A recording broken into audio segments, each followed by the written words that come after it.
Hello student, today I am going to explain you the remaining portion of body fluids and circulation. You can see in this diagram course of blood flow in mammalian heart. Mammalian heart के अंदर जो blood का circulation होता है उसका pathway क्या होता है. तो बॉडी के अंदर जो इम्प्योर ब्लड होता है वो सुपीरियर वेना का होता था, इंफीरियर वेना कोआ के द्वारा कहाँ आता है, राइट आरिकल में आता है.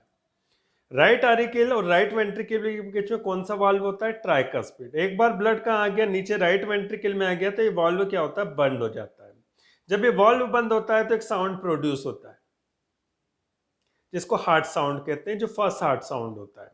अब राइट वेंट्रिकल से कहाँ जाएगा ये ब्लड, पल्मोनरी एओर्टा में. तो इन दोनों के बीच में कौन सा वाल्व होता है, सेमिलुनर वाल्व होता है. अब पल्मोनरी एओर्टा कहाँ जाएगी, लंग्स में. लंग्स के अंदर क्या होगा, क्या ऑक्सीजन होती है, तो डीऑक्सीजनेटेड ब्लड के अंदर जैसे ऑक्सीजन मिलेगी वो ब्लड क्या हो जाएगा, प्योर हो जाएगा. अब जो प्योर ब्लड है उसको लेकर कौन आ रहा है, पल्मोनरी वेन्स. कितनी होती है, 4 होती है. पल्मोनरी वेन कहाँ लेकर आएगी उसको, लेफ्ट ऑरिकल के अंदर.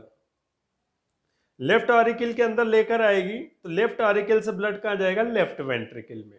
तो लेफ्ट ऑरिकल और लेफ्ट वेंट्रिकल के बीच में जो वाल्व होता है बाइकस्पिड या मिट्रल वाल्व होता है. एक बार ब्लड कहाँ आ गया, वेंट्रिकल में आ गया तो वाल्व बंद हो जाता है. तो इसके द्वारा एक और साउंड प्रोड्यूस होता है जिसको सेकेंड हार्ट साउंड कहते हैं. तो पहला जो हार्ट साउंड होता है वो लब होता है, दूसरा हार्ट साउंड जो होता है वो डब होता है. उसके बाद लेफ्ट वेंट्रिकल से कहाँ आता है, सिस्टेमिक एओर्टा में. इसके बीच में भी एक वाल्व होता है जिसको सेमिलुनर वाल्व कहते हैं. सिस्टेमिक एओर्टा के द्वारा क्या होता है कि प्योर ब्लड पूरी बॉडी ऑर्गन को क्या कर दिया जाता है, डिस्ट्रीब्यूट कर दिया जाता है. तो ये क्या हो गया आपका, मेमेलियन हार्ट के अंदर ब्लड का जो पाथवे वो किस तरह से होता है.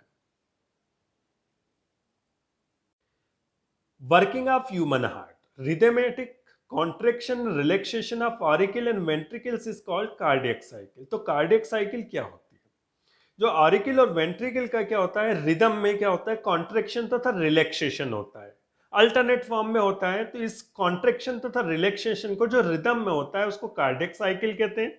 और कार्डियक साइकिल जो ऑकर्स होती है, एवरेज रेट जो होगा उसका पर मिनट के अंदर 72 टाइम्स होता है. तो अब जो रिदमेटिक जो कॉन्ट्रेक्शन और रिलैक्सेशन होता है, तो जब हार्ट का कॉन्ट्रेक्शन होता है तो उसको सिस्टोल कहते हैं, जब रिलैक्सेशन होगा तो उसको डायस्टोल कहते हैं. The sequence of one diastole follow by the one systole, मतलब वन सिस्टोल और वन डायस्टोल का जो सीक्वेंस होता है उसको कार्डियक साइकिल कहते हैं. फेजेस ऑफ कार्डियक साइकिल, तो कार्डियक साइकिल की 3 फेजेस होती है. पहली जो फेज होती है उसमें आर्टेरियल सिस्टोल होता है. सिस्टोल का मतलब आरिकल जो होता है वो कॉन्ट्रैक्ट होता है, और कॉन्ट्रैक्शन की प्रोसेस साइमल्टेनियसली होती है. दोनों आरिकल्स क्या होते हैं, कॉन्ट्रैक्ट होते हैं, दोनों आरिकल एक साथ रिलैक्स होते हैं. तो सिस्टोल के अंदर क्या होगा कि simultaneously contraction of auricle with the result. तो जब ऑरिकल कॉन्ट्रैक्ट होते हैं तो ऑरिकल के अंदर जो ब्लड होता है वो कहाँ पहुंच जाता है, वेंट्रिकल में हो जाता है. और वेंट्रिकल में जब ब्लड आएगा तो वेंट्रिकल किस कंडीशन में होंगे, रिलैक्सिंग फेज में. अब सेकंड जो फेज आती है वेंट्रिकुलर सिस्टोल, तो ये भी साइमल्टेनियसली होगा. दोनों वेंट्रिकल एक साथ क्या होंगे, कॉन्ट्रैक्ट होंगे. और कॉन्ट्रैक्ट होंगे तो जिससे क्या होता है कि वेंट्रिकल के अंदर जो ब्लड होता है वो कहाँ पहुंच जाता है, एओर्टा में. लेफ्ट वेंट्रिकल के अंदर जो ब्लड होता है जो कि ऑक्सीजनेटेड होता है वो कहाँ पहुंचेगा, सिस्टमिक एओर्टा में. और राइट वेंट्रिकल के अंदर जो डीऑक्सीजनेटेड ब्लड होता है वो कहाँ पहुंच जाएगा, आपका पल्मोनरी एओर्टा में. तो जब नीचे से ब्लड ऊपर पंप किया जाता है वेंट्रिकल के द्वारा, तो उस समय क्या होता है कि जो ऑरिकल्स होते हैं वो रिलैक्स होते हैं और वेंट्रिकल क्या होते हैं, कॉन्ट्रैक्ट होते हैं. Third phase, the ventricular and articular diastole. इस कंडीशन में वेंट्रिकल भी रिलैक्स होता है, ऑरिकल भी रिलैक्स होता है. जब दोनों रिलैक्स होंगे तो इसको जनरल पॉज कहते हैं. मतलब एक साइकिल के बाद हार्ट जो होता है कुछ पिको सेकंड के लिए रुक जाता है तो इसको जनरल पॉज कहते हैं. थर्ड स्टेज होती है. अब आती है हार्ट बीट. एक सिस्टोल और एक डायस्टोल आपस में मिलकर हार्ट बीट बनाते हैं. जो मस्कुलर कॉन्ट्रेक्शन है उसका जो प्रोपोगेशन वेव्स होता है उसको हार्ट बीट कहा जाता है.